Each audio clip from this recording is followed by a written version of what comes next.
Χριστού μας, της Παναγίας μας και όλων των Αγίων της Ορθοδοξίας. 25 Οκτωβρίου σήμερα, με το Πάτριο Ορθόδοξο Ορτολόγιο, ημέρα Σάββατο. Είναι η προκαθορισμένη ημέρα για να τελούμε την Ιερά Παράκτηση στην Παναγία μας Ελευθερότρια, που η Παναγία μας έχει ορίσει, για να μας δυναμώσει την πίστη και να αντισταθούμε στα έσχατα χρόνια, και τελούμε τις Ιερές Παρακλήσεις στο Βοτανικό για να μην ανοίξει το Μωαμεθανικό τέμενος. Δεν κατέστη δυνατόν να βρεθούμε αυτό το Σάββατο στο Βοτανικό. Αυτό δεν σημαίνει ότι δεν θα τελούμε τις Ιερές Παρακλήσεις, ή αυτό δεν σημαίνει ότι δεν θα βρισκόμαστε στο Βοτανικό, σε οποιοδήποτε σημείο, για να κάνουμε το χρέος μας, για να κάνουμε αυτό που η Παναγία έχει ορίσει, αυτό που ο Θεός θέλει. Από ό,τι έχουμε πληροφορηθεί και από όσο γνωρίζετε, άλλη μία γελιότητα έλαβε μέρος σε αυτόν τον δυστυχή τόπο, άλλη μία γελιότητα των αντίχριστων, των πολιτικών.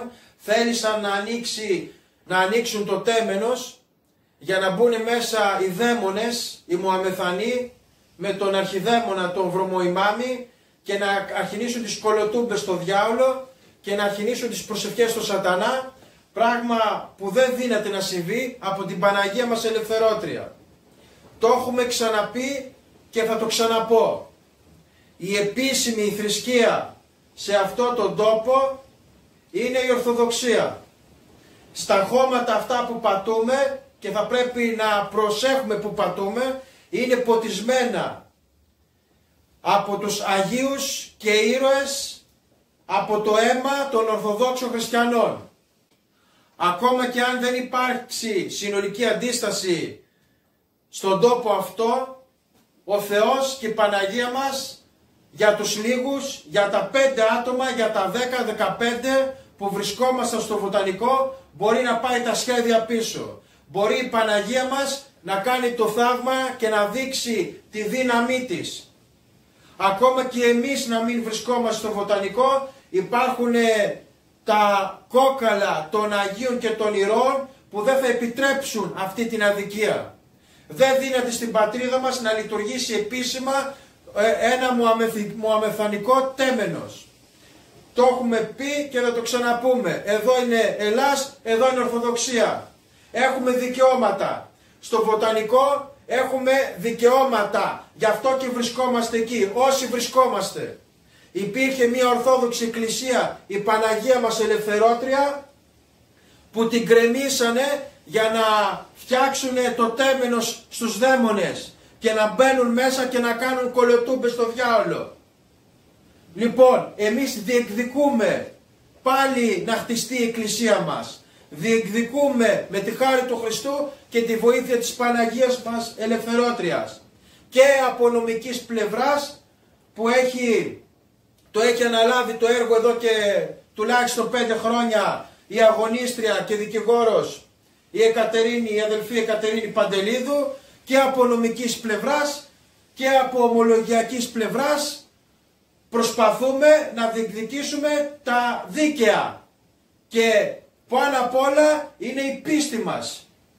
Δεν δύναται να έχουν γκρεμίσει μια εκκλησία, να φτιάχνουν τέμενος μέσα και εμείς να μην αντιδρούμε και να μην αντιστεκόμαστε. Και ούτε είναι σύμπτωση ότι βγήκανε τα μέτρα, αναγγείλανε ότι θα κλείσουν τις πόλεις, και Σάββατο, ενώ την εβδομάδα που μας πέρασε ανοίξανε το κολοχανίο του Σατανά, και το Σάββατο μας απαγορεύσανε να πάμε να αντισταθούμε και να διαμαρτυρηθούμε. Αυτό εμείς θα το συνεχίσουμε. Θα συνεχίσουμε να ομολογούμε την Παναγία μας Ελευθερότρια, θα συνεχίσουμε με τη χάρη του Χριστού να βρισκόμαστε, αν όχι στο ίδιο σημείο, σε διάφορα σημεία που ο ίδιος ή με τη χάρη του Θεού η Παναγία μας θα ορίσει για να βρισκόμαστε. Διότι δεν είναι στα χέρια μας. Δεν κάνουμε τίποτα δικό μας, δεν κάνουμε τίποτα με τις δυνάμεις μας. Είμαστε αδύναμοι. Ο ίδιος τουλάχιστον είναι αδύναμος.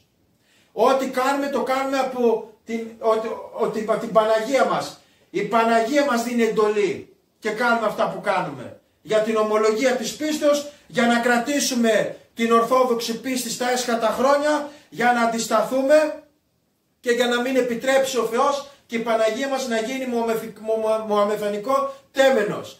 Λοιπόν, το μήνυμα που στέλνω είναι ότι θα συνεχίσουμε να βρισκόμαστε στους δρόμους για την ομολογία της πίστεως, θα συνεχίσουμε να αντιστεκόμαστε σε όλα αυτά τα αντίχριστα που θέλουν να επιβάλλουν, θα συνεχίσουμε με τη χάρη του Χριστού και της Παναγίας και όλων των Αγίων να βρισκόμαστε και στο βοτανικό, διότι εκεί έχει ορίσει ο Θεός να βρισκόμαστε και εκεί θα βρισκόμαστε για τη μεγάλη αντίσταση. Διότι το έχω ξαναπεί ότι το βοτανικός είναι μια μεγάλη ομολογία υπερπίστος και πατρίδος. Είναι εθνικοθρησκευτικό το ζήτημα και θα συνεχίσουμε να βρισκόμαστε εκεί, γιατί αυτό θέλει η Παναγία μας.